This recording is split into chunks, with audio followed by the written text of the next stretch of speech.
Yay! Live. Hello, welcome to the This Is Not Therapy Hour. I am Brandon Testers. And I'm Caitlin Miller. We're getting so smooth at that. It sounds like a I can do it even more so. pro. Oh well. Okay. I could even kind of make my tone harmonize with yours a little bit more. Well, let's do that. Let's try it again. Oh no. Welcome to the This Is Not Therapy Hour. I'm Brandon Testers. And I'm Caitlin Miller. Sounded good. We are both licensed therapists, but this is not therapy for very, very many reasons. So many reasons. That's just we are therapists who work with a therapy practice called Effective Artistry, which is our office is in beautiful Northbrook, Illinois. We do individual, family, and couples therapy with people in the state of Illinois. We also work with some executive functioning coaches who can work with clients for executive functioning coaching anywhere in the world via the internet. This is not therapy. It is just an open conversation. We're here having a conversation with each other and with you. For those of you who are here, either watching this live or watching it as a video on demand later, we are just doing our best to theorize about who you are and work our ideas of you into the conversation that we're having. For those of you who are comfortable and willing to participate in the chat, we appreciate that because it gives us a lot more information to be able to theorize about what you are interested in and who you are. Makes it a lot more likely that we'll get it accurate than if we're just guessing completely. And we like your jokes too. Yeah. Well, sometimes when I've given this in the past, I'll talk about the point of communication, right? That if I'm paying attention to you and we're communicating, then the things that I observe in you impact what I think and what I do and what I feel and what I say next. And vice versa. You're paying attention to me. So whatever I observed in you impacted me and prompted some response, and that impacts you and prompts some response. It's just, that's what I mean by a conversation. We're just we're here paying attention to each other and impacting each other. It's a little bit asymmetrical in the amount of information that you have access to about us. You can see us and hear us and whatever, where we can only either read your comments or just purely theorize about you.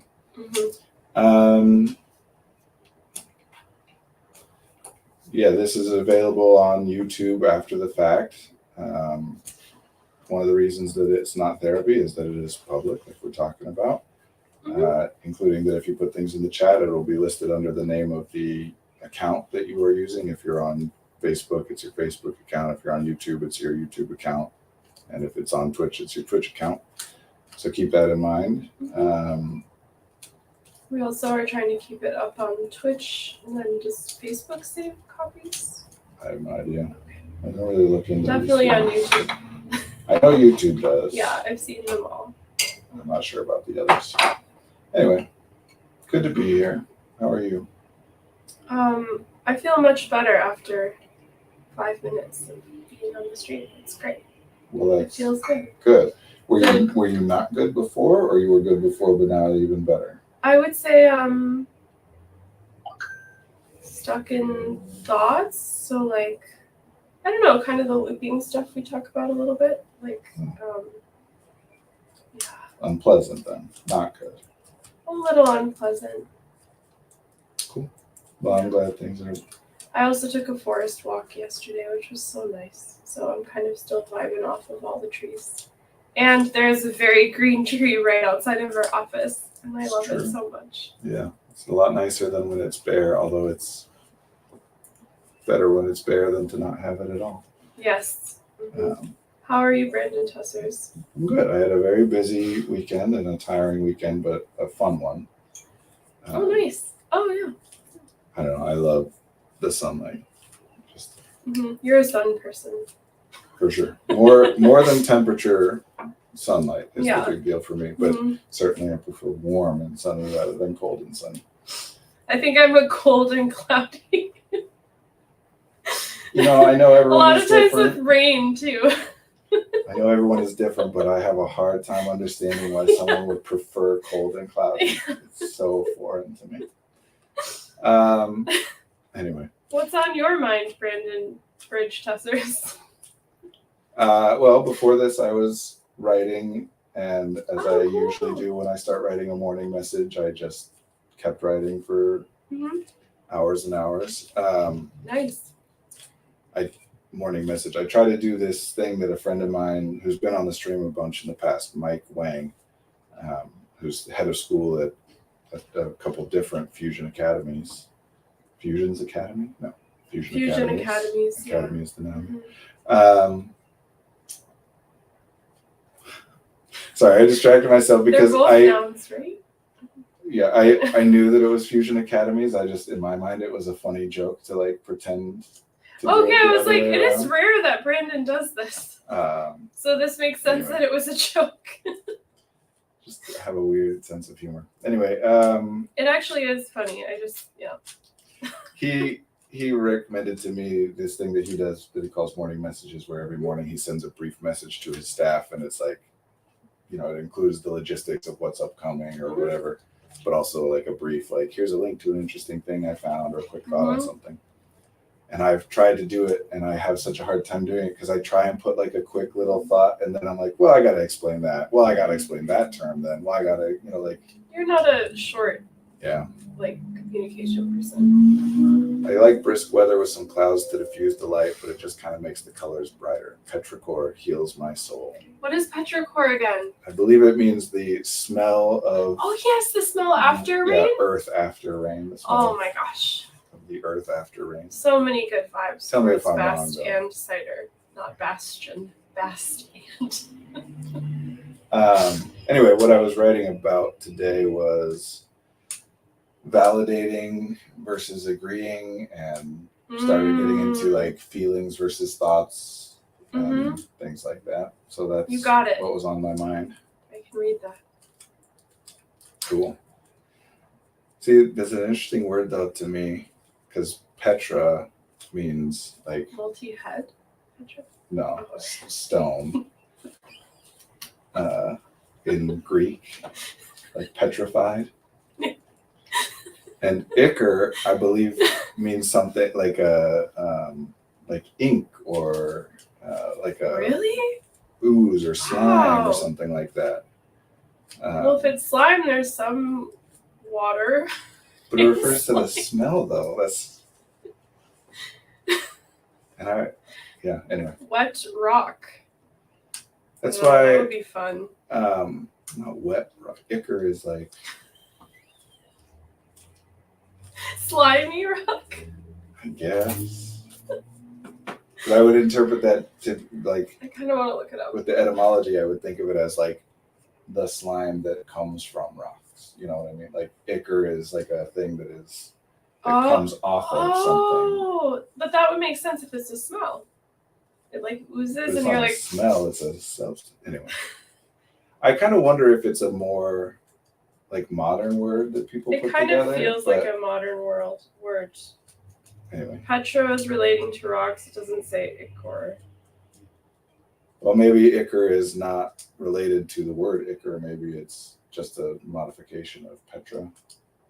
I think maybe. Anyway. It's such a beautiful word. Bast and cider looked it up. You think it's a beautiful word?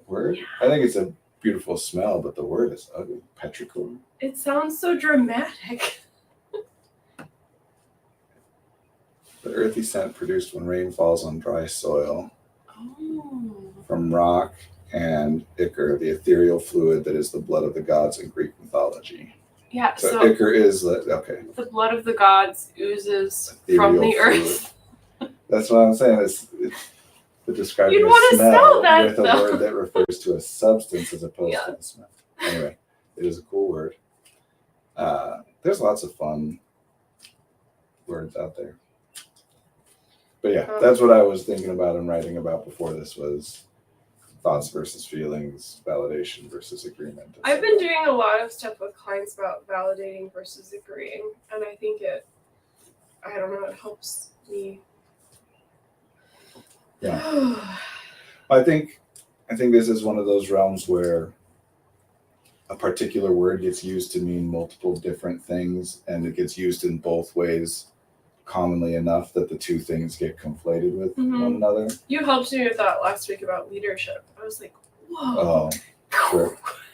Because yeah, like validate or validation sometimes is used to mean agreement, right? Like sometimes when we say valid or validate, we're talking about In science, like whether we validating agree with results. something, right? But when we're talking about emotional validation, ooh, I didn't realize the mouse was there. I clicked the button. When we're talking about emotional validation, emotions are not things that you can agree with or disagree with because they make no statements. They're purely observation. I honestly think that would change the world if everyone agreed. Agree with what? What you just said. That you can't agree or disagree with emotions? Yeah. I think that Well, I think is everyone does conflated agree if you all really the like time. Yeah, if you look close you, enough. like, make it clear what you're Yeah. talking. Because the thing is that people.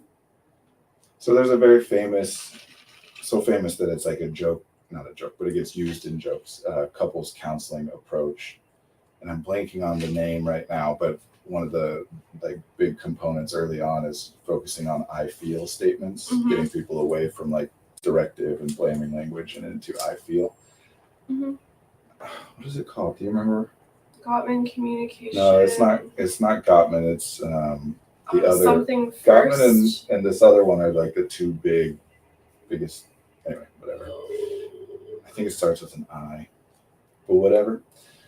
But the joke is then that like people then use the words I feel Everything. and then still say a thought, right? Like I feel as though you are being a jerk.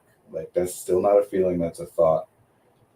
But we use feel to mean a lot of different things Yeah. in our culture, in our language, I guess, both.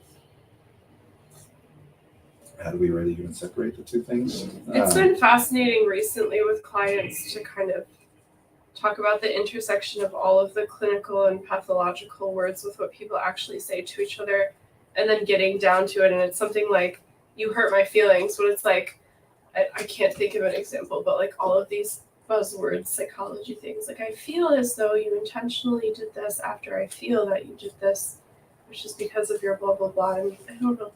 Yeah, well, Whew. I mean, you know me, I'm big on specific wording and word choices, but there's reasons for that. Like I observe these things causing problems for people, sometimes in couple sessions, sometimes just for individuals. And so like, for example, seem and feel are things that get used interchangeably by people sometimes. Or they'll say like, it seems to me that you are upset. You seem upset. Or I feel like you're upset.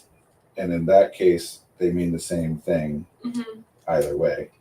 But then there's other places where like, I would not say I seem angry when I'm talking about what I'm observing, the emotion I'm observing in myself, right? Yeah. A lot of language that just denotes uncertainty or, you know, interpretation versus or theories versus observations or etc. But yeah, so people will often think of validation as agreement, that like if I go and say something like, I can't believe it, I've been taken advantage of, this person totally screwed me over. And then someone says, well, I don't know, it seems like, you know, there was an agreement, whatever, that I could then say like, why are you invalidating me? Or that if someone says like, you're right, that person did totally screw you over, I say thank you for validating me. But in that case, I mean agreeing. And I don't mean to sound like these are like the correct definitions of these terms. I'm just talking about what's useful. Like separating these things out is more useful. Oh, I find it so useful. And sometimes with clients, if they seem, or like if they tell me that they're kind of offended by saying, I disagree with you, but I validate this, I'll give them an example of how I've reacted very similarly to a similar thing. Yeah, that's one version of what people mean by validation is what we would also call normalization, meaning like what you're experiencing is something that people often experience. You're not alone in this.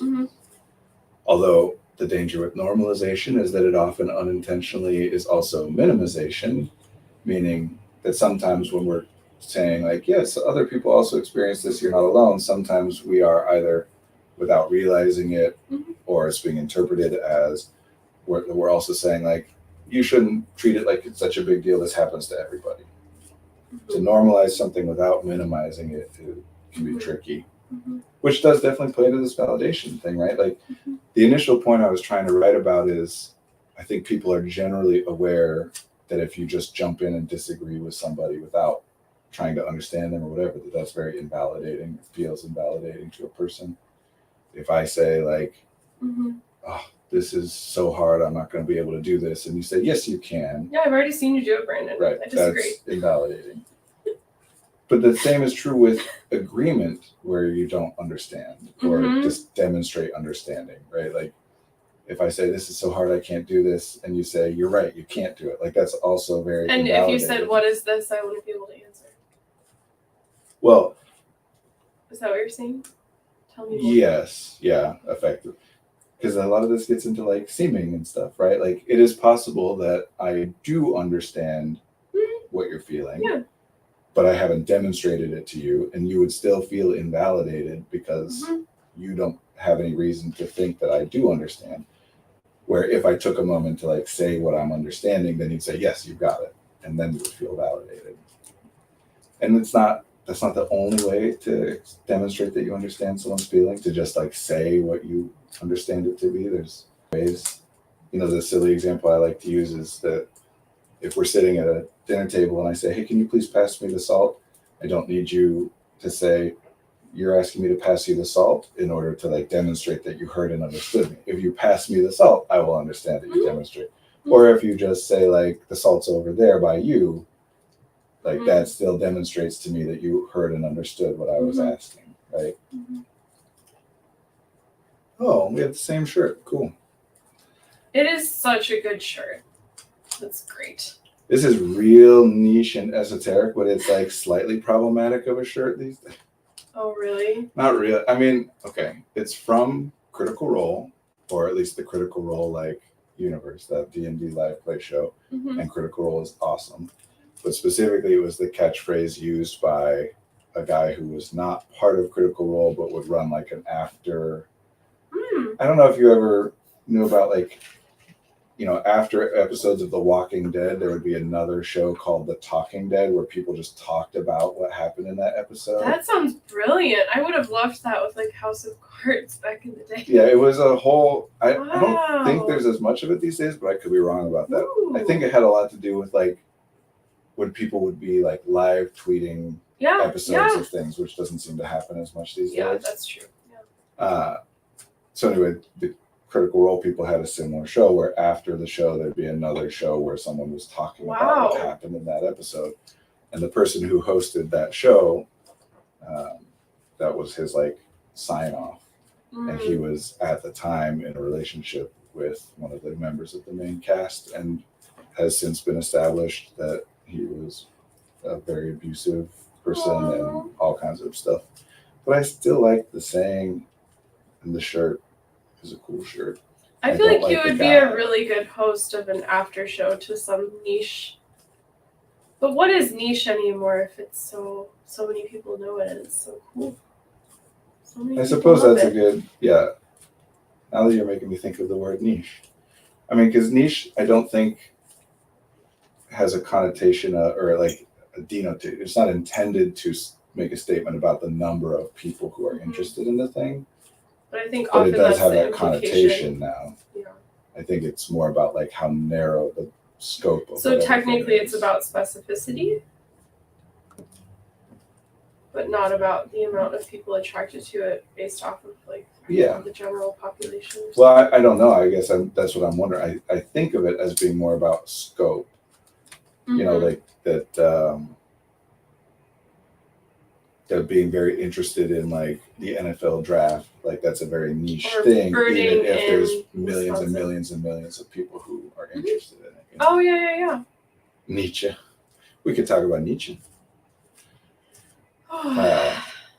Nietzsche. I wish I wouldn't have dropped out of that philosophy class in undergrad. I loved it so much, but I broke my ankle when I was in a wheelchair. So I had to, whole thing. There's some connective pieces that you left out there, which is Oh, fine. really?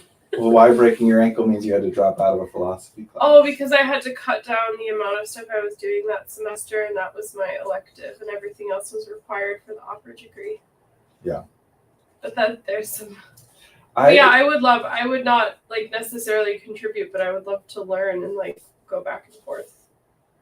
I love philosophy. I'm not, as with other topics, not all topics, but I'm not so big on philosophy being presented as though the way to be a philosopher is to read and know and be able to reference other famous philosophers.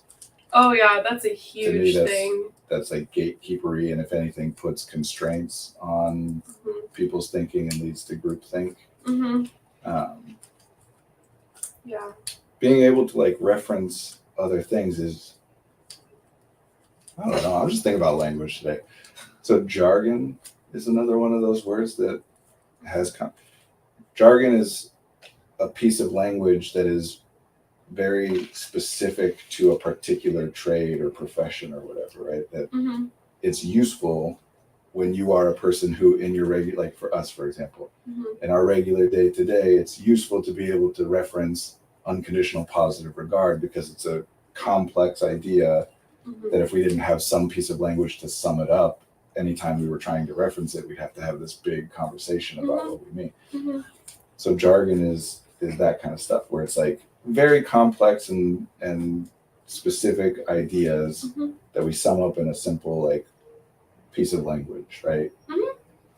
But then there's this secondary effect of, well, then knowing the jargon can also become a shibboleth, a way of identifying belonging to a group. That if I know the jargon, that means that I am this kind of person. Mm-hmm. And if I don't know the jargon, it means I'm not this kind of person. So then jargon takes on this connotation of like pretentiousness Mm-hmm. or arrogance, where it's like I'm using this specific language to try and make myself sound smart or important or make you feel dumb or unimportant. Mm-hmm. Which is, yeah, people use the language that way. Mm-hmm. And then it gets a bad rap, like there's no point to having language like that, just Mm-hmm. fancy $10 words. But that language, all language has a purpose or it wouldn't exist. Mm-hmm. Just people use the language for different purposes than it was intended. Anyway, that's what I think about a lot of like the academic kind of, if you're a philosopher, then let's talk about Nietzsche or Kant or, whatever philosopher I want to quote. Because that somehow indicates that you are a person whose thoughts on philosophy are worthy of attention or respect if you can reference. Yeah, sometimes I'll clarify with people and say like something like, oh, what do you mean about that, or what interests you? And sometimes they'll go into kind of a more plain language explanation and it will spark a conversation, but I think other times it'll be clear that it's more of jargon kind of flashing. And that reminds me of my friend who's really into like opera in ways that are so specific that I'm like, okay, it's great that you love that opera. Tell me the plot. Why do you care? Like, and then he'll tell me, and I'm like, oh, cool. This is awesome. Yeah. So I think generally, well, okay, two different, I guess not totally different. So one thing is about communication, where like the point, what we are attempting to do at all times is to communicate as efficiently as possible. Get across the understanding that we're attempting to get across, have the impact we're attempting to have with the minimal language necessary. Mm-hmm. So it makes sense to start with the quickest way that you think is reasonable that the other person will interpret. And then if it's not, then the other person can say, wait, explain that to me, whatever. And then you get into more. This is part of what I'm talking about. Like interruption is more efficient because it allows the speaker to use whatever language they deem most efficient. And if they're wrong, then the other person jumps in and says, wait, that I don't know what that is. Please tell me. That is a lot better than if I have to say, okay, I can't use the stuff that I think would be most efficient because what if they don't know it? They won't be able to tell me and ask for clarification. Anyway, the other thing that's coming up for me is academics, like education, where to me the point of all of that stuff is to present to people, or not the point, but the best approach, the best mindset when it comes to education is to think of it as we are presenting to you the best stuff as best we have been able to determine. We have kind of collected and curated a collection of thoughts and knowledge and processes, whatever. And we're presenting to you the best that we collectively as a group of people have been able to identify. Here are the best thoughts on philosophy, the most useful and wide ranging and whatever thoughts that we have identified. And of course there's culture and all kinds of things that play into like what in our, who is it that's curating that collection that is being deemed as most worthy of being presented. And I think some of the conversations about like disability justice involve using sometimes more accessible language to include people who don't. There's a lot of connotations to what I just said, so I want to like stop it. I'm so sorry. I started reading a comment and I missed the say? first half of what you said. I get frustrated when friends don't take for granted that when I tell them about something I've been thinking about, I've probably already thought about it from a lot of different angles. Like it feels like they don't believe I've thought it through. Oh no. I feel like I don't need them to agree with me. I just need them to recognize that I probably thought a lot about it. That's the most validating for me. I wonder how they make this person feel like they haven't thought about it a lot. Meaning, like, what is it that the friends do that? Yeah, what is it the friends do that Best Insider then signals? interprets as? Yeah. It seems like they don't think I've already thought about it a lot. Yeah. It's a good question, which if you you'd like to answer if it, you you're welcome want to. Yeah. But yeah, back to validating. That's to me what validating is. Validating is to a person's emotions. Even in this case where Best Insider might be referencing like thoughts that you're sharing with friends, the feeling that's the part, like you say, I don't need them to agree with me. I'm happy, for example, to debate these thoughts or for them to like counter my logic or whatever. I'm extrapolating and perhaps incorrectly. But I want to feel as though they are giving it serious consideration. I want to feel as though they respect me. I want to feel like they care to understand what I'm thinking. Sometimes when I feel that way, I'll just shut down and say, never mind. What do you want to talk about? And I can think like particularly at family gatherings or like if they ask me some question and then I answer it and it's just kind of like, oh, well, are you sure? And I'm like, what do you want to talk about? Well, I mean, this gets too into like another thing that we've talked a bunch about where sometimes people asking questions feels like they are interested and want to understand. Sometimes people asking questions feels like they're challenging or attacking us or disagreeing with us. And there's so much that goes into which way it's meant and which way it's interpreted.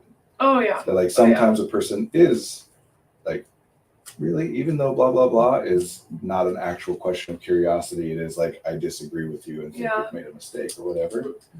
But even if that's how I mean it, you might interpret it as genuine curiosity and vice versa.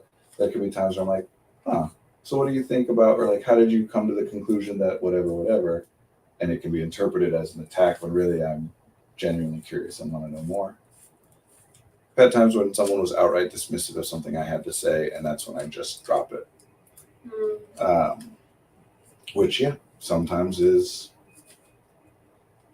They're like questions that try to understand where I think there's more coming on that. But like I can say, whenever you have done that with me, I usually am very frustrated by it. Questions that try to understand where you're coming from are fine. I've learned over time, Brandon, that your questions are not some version of either I disagree with you and I'm pretending to ask you a question, or like I'm just asking it because I feel like I have to. Or oh sure, when I was saying frustrating, I was referring to the like, oh never mind, what do you want to talk about? I find that to be frustrating from people. I'm like, no, I want to know about what you're talking about. I'm not trying to get you to shut down. And sometimes to me, even though it's not intended this way, sometimes to me, I almost read it as punishment. Like, well, you asked too many questions or had the wrong response and now you don't get to know what I think, like not from you in particular. Yeah, no. But But other times, yeah, people don't want to hear from you, and Mhm. you saying or me saying, anybody saying like, never mind, what do you want to talk about is what they are looking for. Yeah, I think I've really and I know this is a thing that many people do, but extrapolated a lot of rules based off of awkward social experiences I had before I turned like 21, and just for the rest of my life, I'm like, this is how it goes. This is just, Well, that's, I have to unlearn a lot of it. and you know that I don't typically use the word unlearn. Oh yeah, learning like Because nuances of things. you cannot deliberately rid Yeah. yourself of information once you Yeah, have I it. think that, okay, I would say the actual feeling for me is learn things in more granular detail. So when I have a similar experience, I'm picking up on different things and not making it into one thing. Yeah, So that's something that's really useful. that's how I think of it, right? That like any lesson that a person has learned is a valuable lesson for them to have learned. Oh, yeah. We will then, as humans are, you can either say the most amazing or the most terrible, depending on how you're trying to say, generalizers of all species. I think both. Right, depending on whether it's helpful or not. We take something and we generalize it. Like when they teach about generalization as a concept in like psychology, it's commonly the example used is in English for children who are learning to speak, how they'll add an ed onto the end of everything to make it a past tense. So they'll say, I run down the street, right? Mm-hmm. Because that's generalization. I learned that in order to make walk past tense, I say walked. And in order to make, I don't know, talk past tense, I say talked. And so then I generalize that to everything. And of course, there are exceptions, but it is still the general rule. Like when you don't have any other specific information. Well, and even though it's technically incorrect, it also communicates what you're trying to communicate to a certain extent. Oh yeah. Like I run down the street, I would be like, wait a second, well, run and then ed. Well, that with that particular, it definitely communicates what you're trying to communicate. Mm-hmm. Like no one's going to hear you say run and not get that you mean run, like Right. past tense of run. Yeah. But it also communicates additional things that you might not want it to communicate. Oh, totally. You know, like about your education level or whatever. Been on both sides of that, I think. I've had a former friend complain that I tended to drop out of debates, but with her I did it because I didn't trust that she wouldn't prematurely judge me. I've also been really frustrated talking with people who will not engage in any conversation where there's disagreement. Mm-hmm. Yeah, as with everything, right? Like it's all tension or balance, or there's no always better to do this, always better to do that. That's part of what I try and point out with a lot of like pathological language that people use, because people present these things as though they're binary. Like a person is a narcissist or is not a narcissist. A huge thing that comes up in sessions recently is attachment styles. Oh yeah, that's a big one lately. And then the word codependency, which I honestly think at this point doesn't mean anything. I hate that word. Yeah. So there's a particular cognitive bias called survivorship bias, where most cognitive biases basically fall into like information that we have is information that we deem to be relevant. Hello to you. Hello. And information that we don't have is information we deem to be irrelevant, right? Like we have to operate that way. We can't walk around being like, well, all the stuff I don't know is probably important here, because then you couldn't do anything. So survivorship bias specifically is about we treat the things which survive the longest and therefore are the ones that we get observed as though they are more representative than they really are, because we're not observing the ones that didn't survive. So when it comes to these kinds of like pop psychology things like codependency and attachment styles and whatever, the mechanism, I think what's happening is so many people are putting out so many different concepts, psychological ideas and concepts all the time. And it does tend to be that the ones that get the most traction and become the most widespread fall into certain categories. Like one is, if that person that you care about is struggling, you spending your resources in order to help them is actually bad and you shouldn't. So things like codependency or helicopter parenting or enabling or a lot of the discourse around abusive relationships, narcissism, et cetera, a lot of that falls under the category of sometimes when you care about someone, it's still better not to do anything to benefit them than to do something to benefit them, you know. And that's convenient, you know, like it's useful for people to have, for parents to say things like, sometimes you got to let your kids fail. Because otherwise, if you have some sense that your kid is or might be about to fail, you feel some sense of like, oh, I want to do something about that. I don't want that to happen to them. And if you don't, you feel guilty, like, oh, I should have helped. So it's helpful to have the thought of like, no, actually, sometimes it is better for them if I let them fail, because then you don't feel bad about not having prevented it. Trying to see that if they don't want to engage, maybe I should put some effort into making sure they feel like it's a safe space to disagree, or maybe it's a conversation for another time.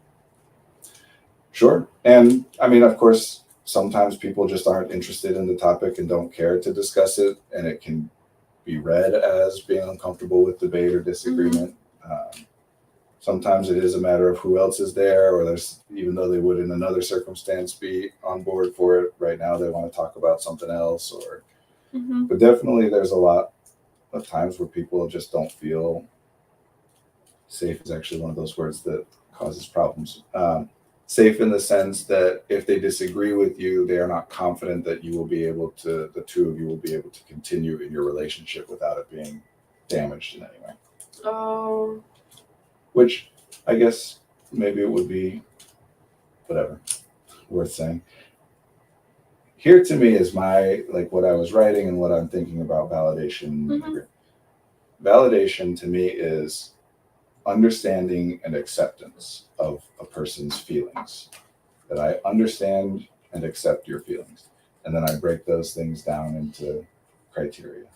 So to demonstrate understanding, it's both that I understand what you are feeling and that I understand that there are reasons that you feel that. I don't need to know what the reasons are. I don't need to say I understand why you feel that way. I just need to know that I just need to understand that there are reasons that you feel that way. Yeah. I understand what you're feeling, and I understand that there are reasons you feel that way. And I need to make sure that you know that, demonstrate to you that I understand those things. And then acceptance is that the way you're feeling is not causing me harm. It is not damaging our relationship. It does not make me think less of you, and it will not cause me to treat you more poorly. You know, like that I effectively, that whether or not I like how you're feeling, it's not going to change our relationship in some way that you wouldn't want our relationship to be changed. And then the other piece of that is that will remain true regardless of how long these feelings persist. You don't need to change. You don't need to stop feeling this way quickly, right? Like, wow, you could feel this way forever, and it still won't ruin our relationship or make me think or feel or act in any way you wouldn't want me to. Interesting. So that is a beautiful type of validation. That to me is validation. I understand what you're feeling. There are reasons you feel it, even if I don't know and you don't know what they are. It's not a problem for me that you feel this. I might not like it, but it doesn't cause me to think worse of you or treat you poorly or want to be away from you. And there's no timeline on needing to change it. You can feel this way forever. And even if that's not what I would want, it doesn't make me think less of you or be less interested in being with you or anything like that. And then agreement is a whole separate thing. And honestly, I think I don't think that's anywhere. I think a lot of the time when people are trying to have this conversation about, and it often gets framed through a like gender perspective, like sometimes women just want you to hear about their problems and not try to. I think what people are really talking about is that sometimes we just need validation or want validation. We don't care about agreement or disagreement. We don't care to discuss the merits of what's being presented or potential solutions. We just need someone to say that they understand what we're feeling, They understand that there are reasons we're feeling it Mm-hmm. and that it's okay that we feel it. Whether they like it or not, it won't think less of us no matter how long we feel it. Mm-hmm. I think that generally gets framed, or I think when people are saying, sometimes I just want you to listen, I just want to vent. Because that's not usually true, strictly true, right? Like Yeah. when I say I just want yeah. you to listen, Yeah. but if you just listen and then like don't give me any response, or if you listen but think I'm being crazy, like that's not what I want. Yeah, I've done that before in personal relationships, and at the end, after just listening, they're like, "Well, Right. Yeah, I don't It's need like, your oh, yeah, thoughts. you I do don't want need. some Yeah, validation. I just need to know that you understand what I'm feeling. Yeah. You understand there are reasons. Whether you like it or not, it's not going to hurt you or hurt our relationship. Mm-hmm. And that goes across all genders, just to be clear. Right. It just you're tends to get referencing. put in that way. Yeah. Yeah. So then agreement is a separate thing. An agreement is about thoughts. Like, Mm-hmm. and the distinction here is, to me anyway, I'm not, try to be clear about this. When I say to me, I don't mean I'm the only one who thinks this. I just mean that there are people who think differently, even though there are people who think the same. Yeah. To me, a feeling is something you observe. It's an experience that you have. Including the person themselves, right? Only the person themselves. Yeah. Yeah. An emotion is something that each of us as individuals, it's in the internal subjective experience. Mm-hmm. There's something that I experience, something that happens, and I observe the experience. Mm-hmm. Emotions are not, those aren't all emotions. Mm-hmm. But emotions are, not all birds are ducks, but all ducks are birds. Mm-hmm. Not all observations are emotions, but all emotions are observations. Mm-hmm. Mm-hmm. Yeah. Where thoughts are abstract connections. Mm-hmm. So I am angry. That is a factual statement, theoretically, right? Like I am observing in my experience this thing that I label as anger. That is a thing that is happening. It is not something that can be disagreed with. It's something that is observed, right? Like if I say that is a tree. Yeah, I'm getting caught up because I don't like in English when we say I am a feeling. I like the I feel angry. I understand. I think I understand because you don't want people to identify that what they are is that they are composed of the feeling. Yeah, partially that, but also for me when I say I am, and then I dig into it a little more, and it becomes like, oh no, I'm not angry actually. Then it's like the I am, it's instead of like I'm feeling angry. I don't know, I like that too. But I do have a lot of the like I said a thing and I have to stick to it forever. There's been a lot of talk about this in my social media lately because of the man bear in the woods debate. Are you aware of that? I know you're not. Just the question is, would you rather be alone in the woods with a man or would you rather be alone in the woods with a bear? And women overwhelmingly respond bear. And there's a lot of discourse around all of that. Wow.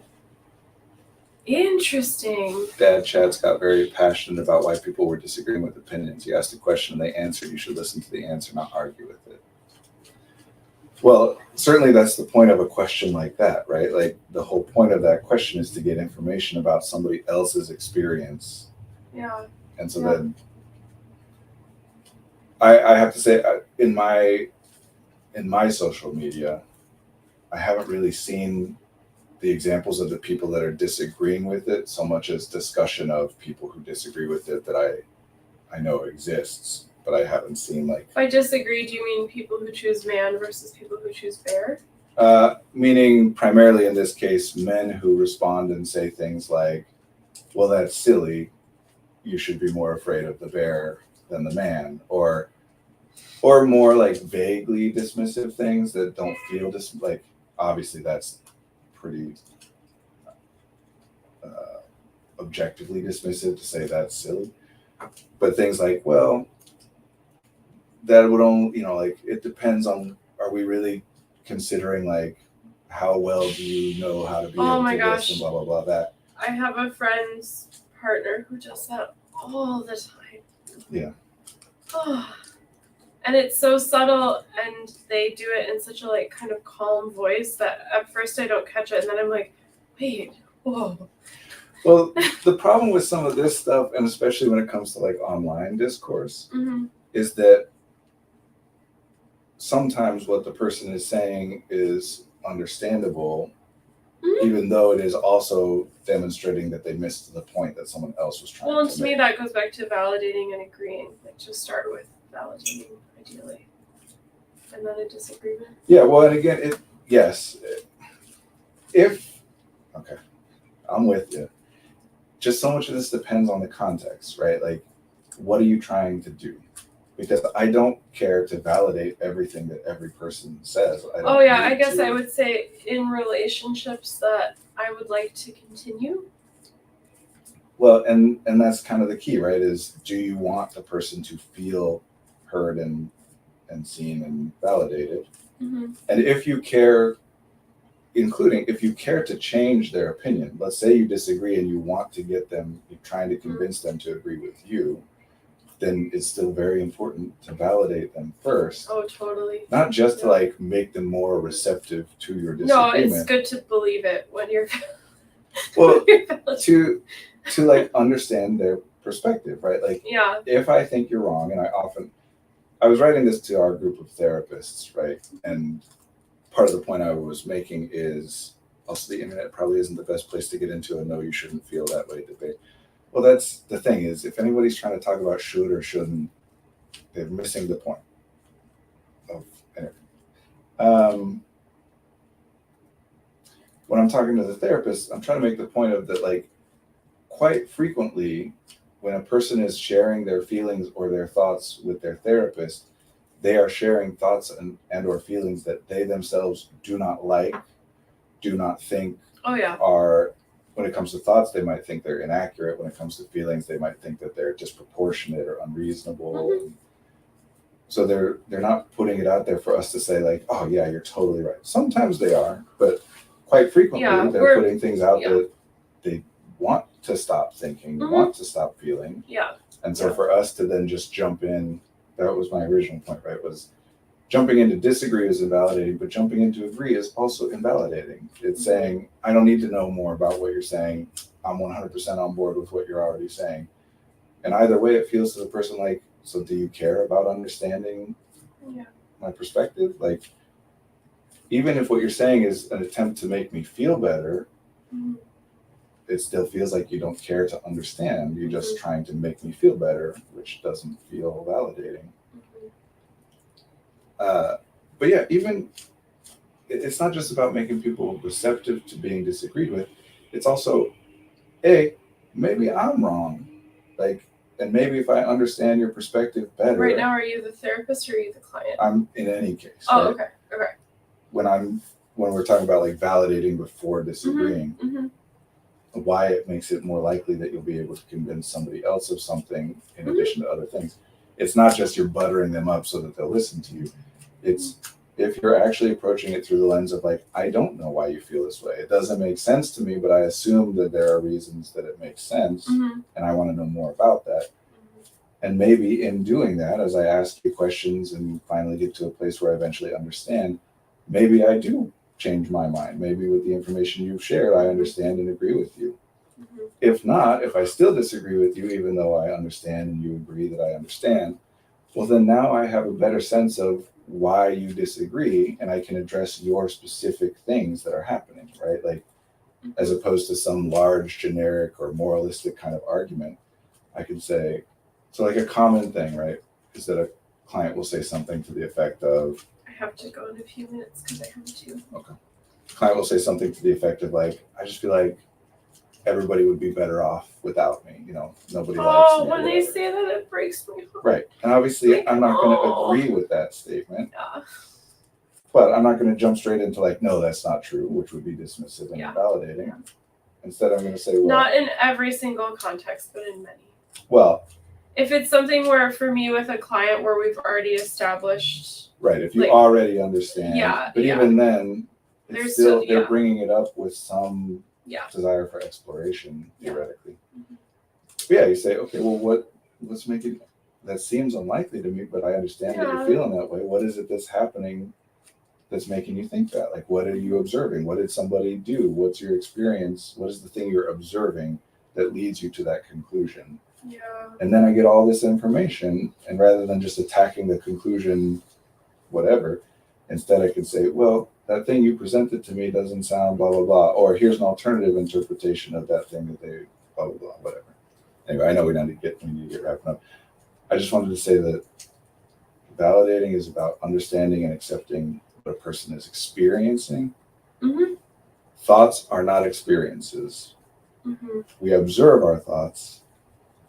Something you were referencing earlier gets talked about as the subject-object shift, right? Mhm. That like, am I my feelings or do I have feelings? Am I my thoughts or do I have thoughts? Mhm. And generally when people talk about this, it's thought to be better to shift into I am the space which contains all of these things, not the things themselves.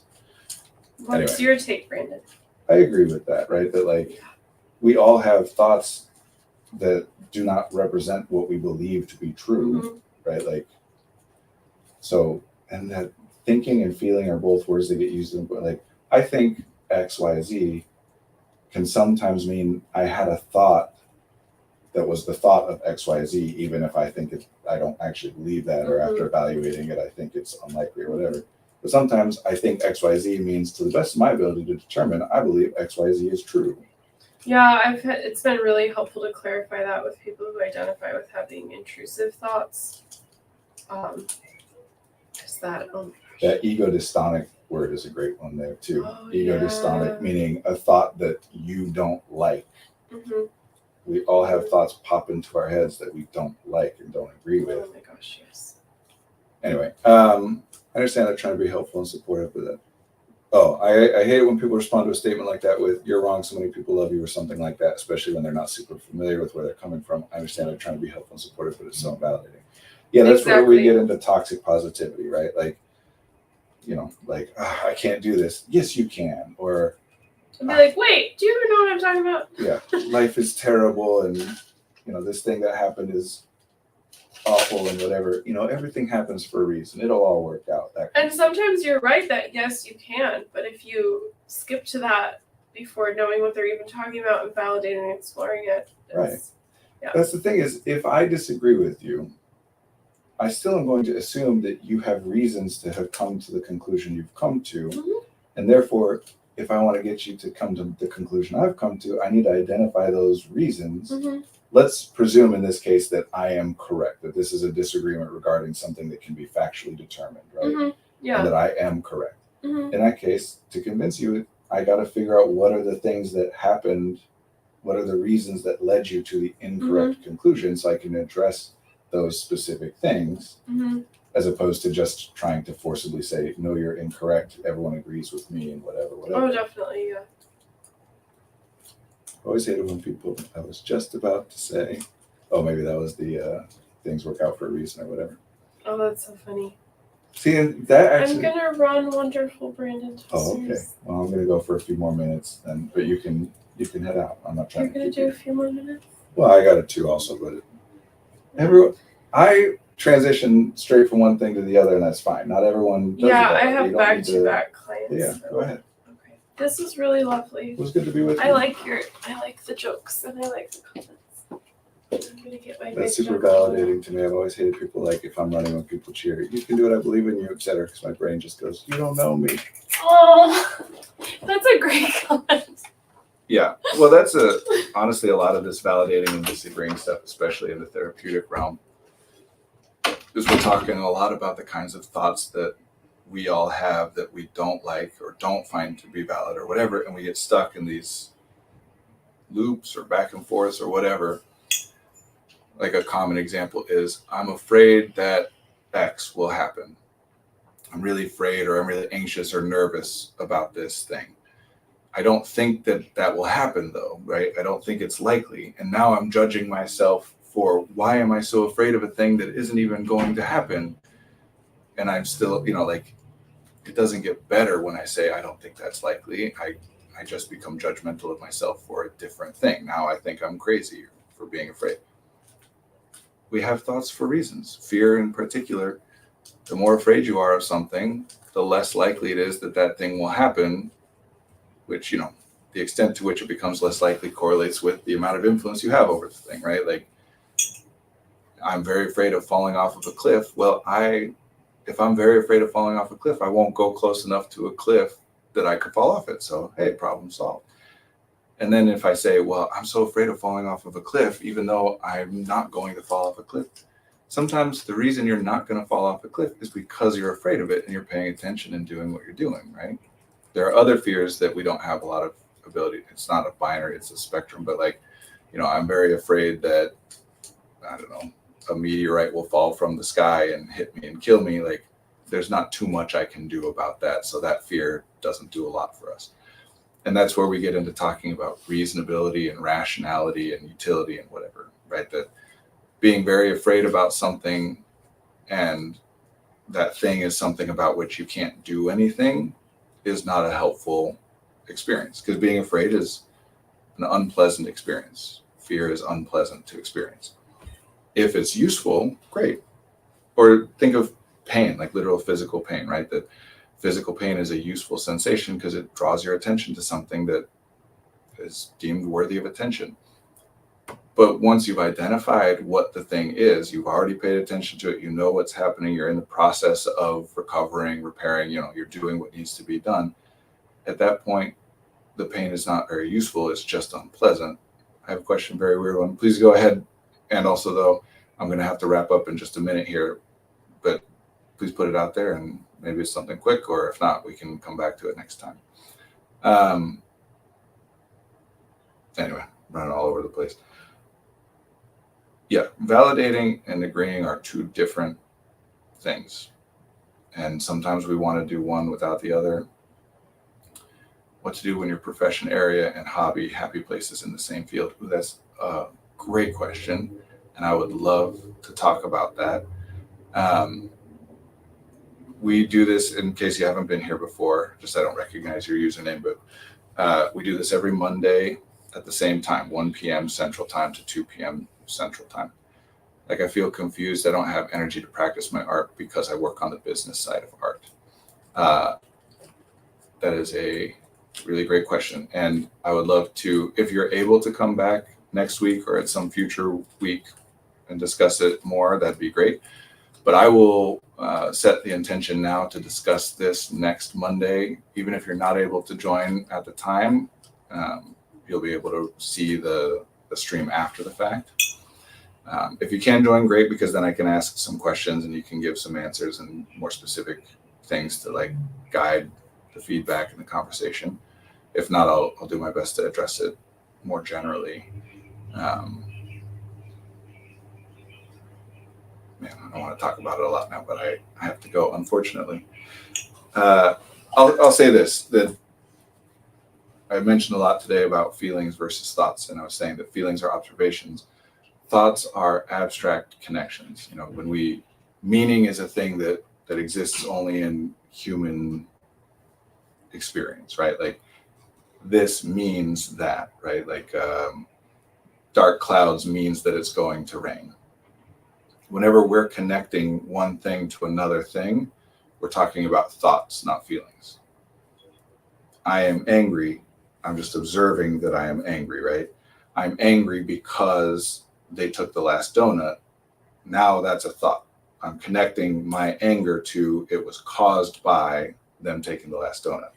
And I want to be clear that this is not a measure of like whether these things are true or accurate. Like, that's a tree is an observation. That's just a thing. That tree came from a seed is a thought. I'm not observing it. I'm connecting what I know about trees and what I know about seeds and what I know about biology and whatever. I would still say that there's an accurate thought, right? Like, to say that tree was originally a seed, because I am unaware of any exceptions to the idea that trees come from seeds, right? So the connections we make can be accurate. They can be unimpeachable, right? Like, undebatable, to the point that we can just say that they're true, but they're still different from observations. So I want to talk about this more next week. this idea of what to do when your profession and your hobby are in the same field. But I'll also point out to you, just for you to be able to kind of mull over in the meantime, that this is a thought, this is a connection, right? What you're observing is that you're not practicing your art as much as you want to be. You have an idea or an intention or a desire to be, excuse me, your perspective is invalid, this is cuttings erasure. Well, there you go. Although I guess I could make the argument that the cutting came from a tree, which was a seed. I don't know. But that's kind of the point, right? Is that when we're talking about meaning, we're talking about things that are not observations. Accuracy and inaccuracy is a separate thing from whether something is an observation or a thought. Anyway, what you're experiencing, it seems like, I'm guessing here, the problem is that you have some idea, intention, desire to be engaging with your art, practicing your art in some way that you are not doing. You're not doing it as much as you want or as well as you want, or you're not as happy as you want to be or excited as you want to be when you are doing it, something to that extent. And then you've connected that to the idea that the reason that you're experiencing that thing is because you work in that same field. And again, trying to emphasize here, this is not me saying that that is inaccurate, but it is a theory. And whether it's an accurate theory or not, it's worth recognizing it and categorizing it that way, because we have a tendency, humans have a very strong tendency to get stuck on what I call sticky answers, which is there's a problem I'm having. I come up with an idea of what can be done about it, a theory about why it's happening this way or what could be changed so that it would be better. And then I attempt to enact that theory. I turn it into something operational, actionable, and put it into practice. And either it works and the problem gets better, which great, or it doesn't. And the problem, I try it, but the problem doesn't get better or gets worse, in which case I can say, okay, that theory was off. I need to come up with a new one. What happens to us a lot of the time is we come up with these theories that are theoretically accurate, but that we can't actually test, right? In this case, I'm theorizing that I'm struggling to practice my art because I work in this field, but it's not realistic or viable for me to not work in this field, right? Like that would be the way that I would test. If I stopped doing this work and then I practiced my art more in the way that I want to, that would prove that it is true that that's what's happening. And it is theoretically true. It makes sense. It's a logical conclusion, but it's not something you can test. So then we want to look at a different thing, a different theory, something you could potentially do something with. But we get stuck on these theoretically true ones. If we test it and it works, great. If we test it and it doesn't work, we move on and try and find something new. If we can't test it, because the brain is a cognitive miser, we get stuck. I still have this problem, but rather than think, well, what can I do about this problem? I now think, I know why I have this problem, and it's not anything I can do about. So then, as we're thinking about it, either we just get stuck in despair, we understand why it's happening, but we can't do anything about it, or we move on to treating our inability to enact that potential solution as the new problem. So a super, super common version of this is, I am tired. And then I theorize, why am I tired? Because I didn't sleep enough last night. So if I go to bed earlier tonight, then I'll get more sleep and I won't be as tired. Which is, theoretically accurate. That's a logical conclusion. And if tonight rolls around and I go to bed early and tomorrow I'm not as tired, great, theory proven. If I go to bed earlier and tomorrow I'm still just as tired, theory disproven. And now I move on to, okay, it wasn't that. What else is going on? Maybe I'm sick or whatever.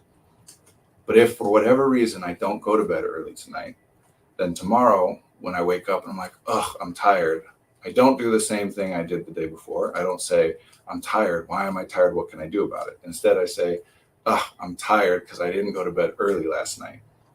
And now, instead of thinking about how do I solve my tiredness, I think, how do I get myself to go to bed early? What's wrong with me? Why didn't I do that? And I try the same solution again. Long-winded way, a lot more than I was intending to say because I really got to go. But of saying, your theory makes a lot of sense, but it's not testable, and it's likely that you've gotten stuck on that particular theory. And I would encourage you to think about, okay, what else might be at play here? In that example I just gave, It makes sense that sleeping more, going to bed earlier would make us less tired. Is there anything else that we can do that might impact how tired we are? Of course, there's lots of things. Same here. Are there other things that can be explored that might make it so that you're practicing your art, engaging with your art more in the way that you want to be, besides just not working in the field? Yeah, definitely. And I know that's what you're asking about. I'm not saying you haven't. Like, that's why you're here and why you're posing the question, right? Is you're looking for, okay, I can't stop working in this field, so what else can I explore? And that's what we'll talk about next week. But in the meantime, just to put that out there to consider, you don't have to think that your current theory is inaccurate to move on to coming up with new possible theories. If you want, I'm gonna end this stream now, and I appreciate you all being here and the chat, and I appreciate Caitlin. If you want, you'll still be able to put some comments here, and if you wanted to put like, what in particular is your art? You know, are we talking about visual art or music or whatever, just for more details, in case next week when we talk about this again, in case you're not able to be here, more information will help me to be more specific in talking about some thoughts, but certainly not necessary. Thank you all. This was fun. Thanks to Caitlin, and I will be here next. I was gonna say see you all next week, which I hope I do, but I will be here next week for sure. Is that true? Yes, it is true. I will be here next week. Goodbye.